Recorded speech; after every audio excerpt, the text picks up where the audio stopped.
Al día siguiente todo era nuevo e interesante para Elizabeth. Estaba dispuesta a pasarlo bien y muy animada, pues había encontrado a su hermana con muy buen aspecto y todos los temores que su salud le inspiraba se habían desvanecido. Además, la perspectiva de un viaje por el norte era para ella una constante fuente de dicha.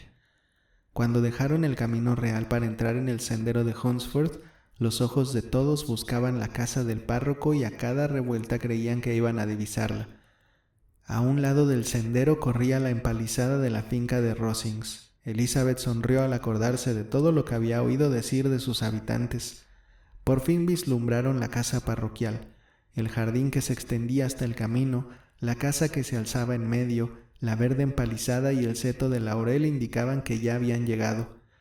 Collins y Charlotte aparecieron en la puerta y el carruaje se detuvo ante una pequeña entrada que conducía a la casa a través de un caminito de gravilla, entre saludos y sonrisas generales. En un momento se bajaron todos del landó, alegrándose mutuamente al verse. La señora Collins dio la bienvenida a su amiga con el más sincero agrado y Elizabeth, al ser recibida con tanto cariño, estaba cada vez más contenta de haber venido. Observó al instante que las maneras de su primo no habían cambiado con el matrimonio. Su rígida cortesía era exactamente la misma de antes, y la tuvo varios minutos en la puerta para hacerle preguntas sobre toda la familia. Sin más dilación que las observaciones de Collins a sus huéspedes sobre la pulcritud de la entrada, entraron en la casa. Una vez en el recibidor, Collins, con rimbombante formalidad, les dio por segunda vez la bienvenida a su humilde casa, repitiéndoles punto por punto el ofrecimiento que su mujer les había hecho de servirles un refresco. Elizabeth estaba preparada para verlo ahora en su ambiente y no pudo menos que pensar que al mostrarles las buenas proposiciones de la estancia, su aspecto y su mobiliario, Collins se dirigía especialmente a ella, como si deseara hacerle sentir lo que había perdido al rechazarle. Pero aunque todo parecía reluciente y confortable, Elizabeth no pudo gratificarle con ninguna señal de arrepentimiento, sino que más bien se admiraba de que su amiga pudiese tener un aspecto tan alegre con semejante compañero. Cuando Collins decía algo que forzosamente tenía que avergonzar a su mujer, lo que sucedía no pocas veces, Elizabeth volvía involuntariamente los ojos hacia Charlotte. Una vez o dos pudo descubrir que ésta se sonrojaba ligeramente, pero, por lo común, Charlotte hacía como que no le oía. Después de estar sentados durante un rato, el suficiente para admirar todos y a cada uno de los muebles, desde el aparador a la rejilla de la chimenea, y para contar el viaje y todo lo que había pasado en Londres, el señor Collins les invitó a dar un paseo por el jardín, que era grande y bien trazado y de cuyo cuidado se encargaba él personalmente.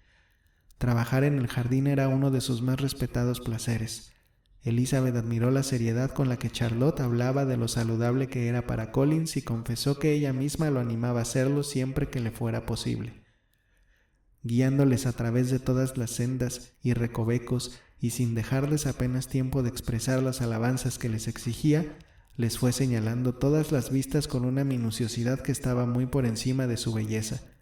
Enumeraba los campos que se divisaban en todas direcciones y decía cuántos árboles había en cada uno, pero de todas las vistas de las que su jardín, o la campiña, o todo el reino podía enardecerse, no había otra que pudiese compararse a la de Rosings, que se descubría a través de un claro de los árboles que limitaban la finca en la parte opuesta a la fachada de su casa.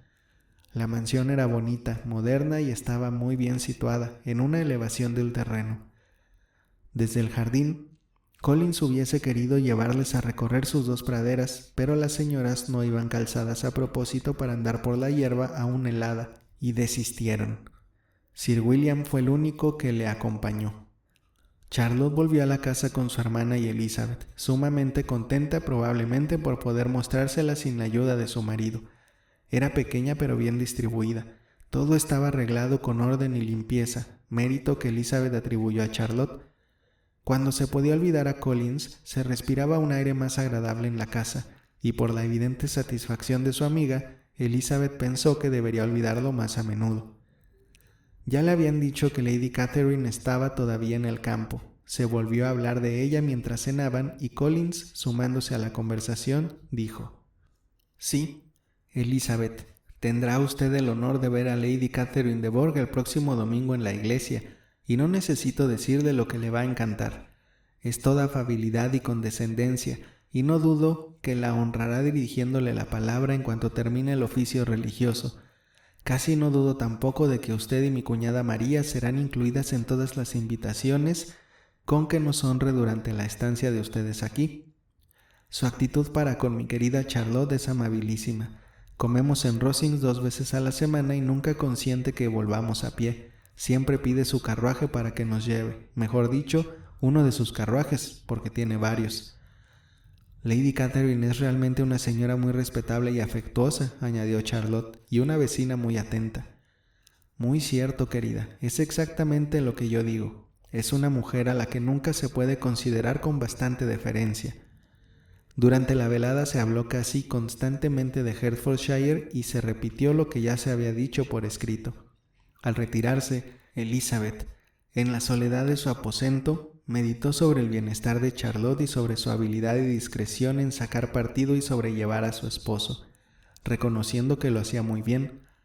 Pensó también en cómo transcurriría su visita, a qué se dedicarían, en las fastidiosas interrupciones de Collins y en lo que se iba a divertir tratando con la familia de Rosings. Su viva imaginación lo planeó todo enseguida. Al día siguiente, a eso de las 12, estaba en su cuarto preparándose para salir a dar un paseo, cuando oyó abajo un repentino ruido que pareció que sembraba la confusión en toda la casa.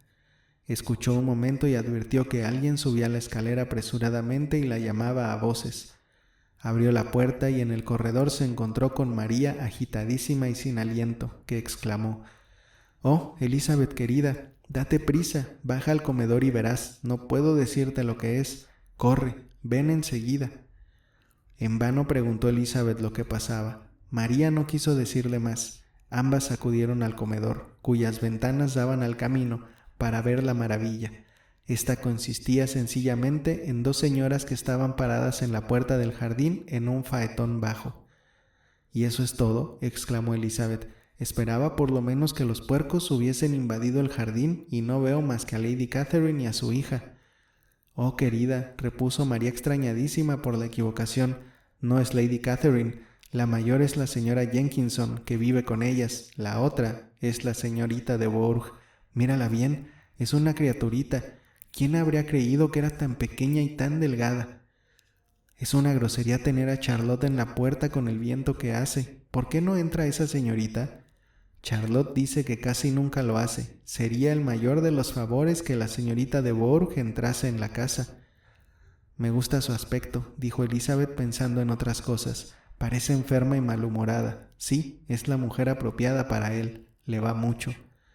Collins y su esposa conversaban con las 2 señoras en la verja del jardín, y Elizabeth se divertía de lo lindo viendo a Sir William en la puerta de entrada, sumido en la contemplación de la grandeza que tenía ante sí y haciendo una reverencia cada vez que la señorita de Bourgh dirigía la mirada hacia donde él estaba. Agotada la conversación, las señoras siguieron su camino y los demás entraron en la casa. Collins, en cuanto vio a las 2 muchachas, las felicitó por la suerte que habían tenido. Dicha suerte, según aclaró Charlotte, era que estaban todos invitados a cenar en Rosings al día siguiente.